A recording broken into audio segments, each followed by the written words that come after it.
अस्सलाम वालेकुम। उम्मीद है कि आप सब दोस्त खैरियत से होंगे। वही हुआ जिसका डर था, क्योंकि 27वीं तरमीम एक लिहाज से पूरे पाकिस्तान की पॉलिटिक्स को लपेटे में लिया हुआ है। गुज़िश्ता एक हफ़्ते से इस पर तबसरे भी हो रहे हैं, इलेक्ट्रॉनिक मीडिया पे शोज़ भी हो रहे हैं, प्रिंट मीडिया पे सुर्खियों में ये बात आ रही है कि 27वीं तरमीम आ रही है, उसमें ये होगा। कुछ दोस्तों ने तो तारीख़ भी दे दी थी कि 14 नवंबर तक ये बिल्कुल पास हो जाएगी। लेकिन अचानक ही पीपल्स पार्टी ने एक धमाका कर दिया है और उनकी सेंट्रल एग्जीक्यूटिव कमेटी के इजलास में कल रात को जब ख़त्म हुआ तो बिलावल भुट्टो ने एक अहम बयान दिया।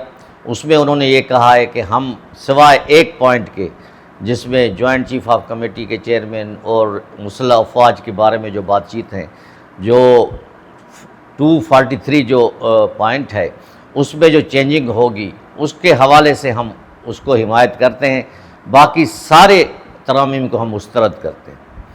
और ये एक बड़ा धमाका था जो इस्लामाबाद हिल गया, और जो आज सुबह इजलास होना था फेडरल कैबिनेट का वो भी मुलतवी कर दिया गया। और अभी आज शायद प्राइम मिनिस्टर शहबाज शरीफ को बाकू में भी जाना है, वहाँ के कौमी दिन के हवाले से शिरकत करनी है। तो इस धमाके ने यानी हर एक को हैरत ज़दा कर दिया है, ख़ास करके पीपल्स पार्टी के लोग भी खुद हैरान हैं। और जिस तरह इन लोगों ने जो अपना बातचीत शुरू की है, उनमें के बाद मेरी एक दो दोस्तों से पीपल्स पार्टी के अहम रहनुमाओं से बातचीत हुई। उनके मुताबिक अगर हमने पूरी तरह इनको सपोर्ट कर दिया 27वीं तरमीम को, तो 28 तरमीम जो हमने की थी वो उसका बेड़ा गर्क हो जाएगा। तो फिर हमने जो थोड़ा क्रेडिट लिया था कि NFC अवार्ड भी होगा और उसमें सिंध के हुकूक़ की, सूबों के हुकूक़ की बात की जाएगी।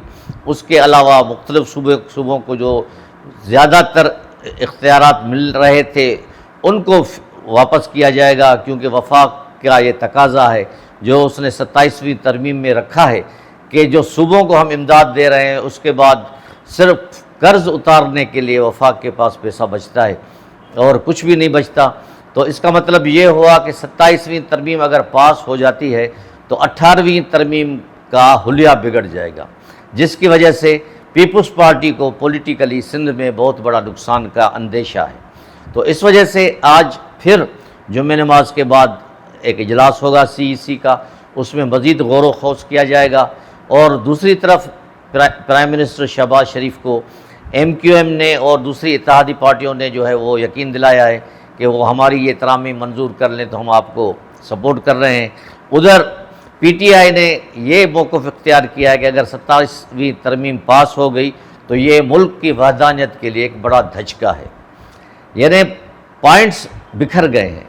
एक लिहाज से जो 24 घंटे पहले कह रहे थे कि 27वीं तरमीम जल्दी पास हो जाएगी, पीपल्स पार्टी भी ऑन बोर्ड है, सब लोग ऑन बोर्ड है, वो CEC के इजलास के बाद ये नज़र आ रहा है कि पीपल्स पार्टी अभी तक ऑन बोर्ड नहीं है।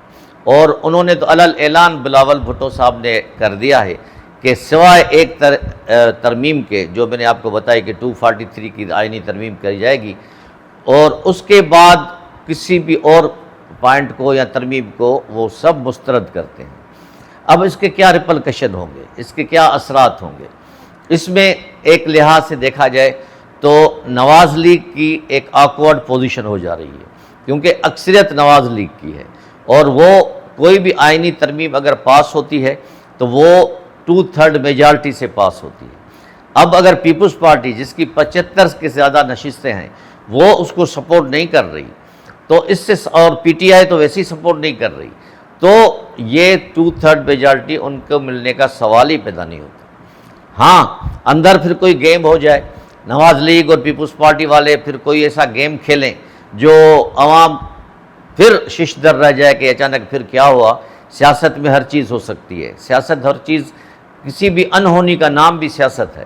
तो कोई ऐसा लो और दो का गेम हो जाए तो उस हवाले से फिर उसको शाम तक पता चल जाएगा कि शाम जुम्मे नमाज के बाद जो CEC का इजलास है उसका क्या फ़ैसला हुआ, उसमें क्या हुआ फ़ाइनल।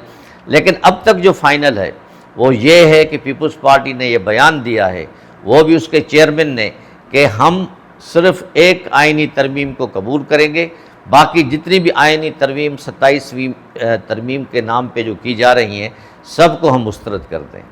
تو اس سے پیپلز پارٹی کا تھوڑا بہت اپنا جو امیج ہے خاص کر کے سندھ میں اس کو تھوڑی توقع مل رہی ہے، جو 28ویں ترمیم بھی ہوئی، اس کے بعد پھر جو 26ویں ترمیم تھی اس میں بھی پیپلز پارٹی نے بڑھ چڑھ کر حصہ لیا، آئینی بینچز قائم کیے گئے لیکن آئینی کورٹس قائم نہیں کیے گئے۔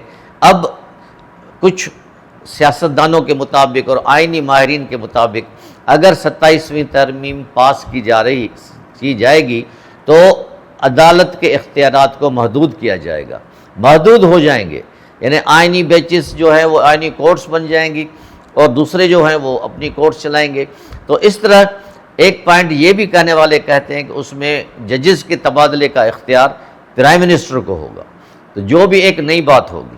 تو اب گیم پھنسی ہوئی ہے، دیکھتے ہیں کہ آگے کیا ہوتا ہے۔ اگر یہ گیم 27ویں ترمیم میں کمپرومائز ہو جاتا ہے پھر دیکھیں کس خد و خیال میں وہ آتی ہے، آیا اسی طرح ایز اٹ از پاس ہو جاتی ہے تو پھر بھی پیپلز پارٹی کو بہت بڑا دھچکا لگے گا۔ اگر اس میں کچھ پیپلز پارٹی کی شرائط کو مان لیا جاتا ہے، اگر اس کو تھوڑا فیس سیونگ کروائی جاتی ہے تو پھر آگے چل کے دیکھتے ہیں کہ اس کا صوبوں کی خود مختاری پہ کیا اثر پڑے گا۔ تو فی الحال تو گیم رکی ہوئی ہے، پھنسی ہوئی ہے، تو ہم امید کرتے ہیں کہ جو کچھ بھی ہو ملک کی بہتری کے لیے ہو۔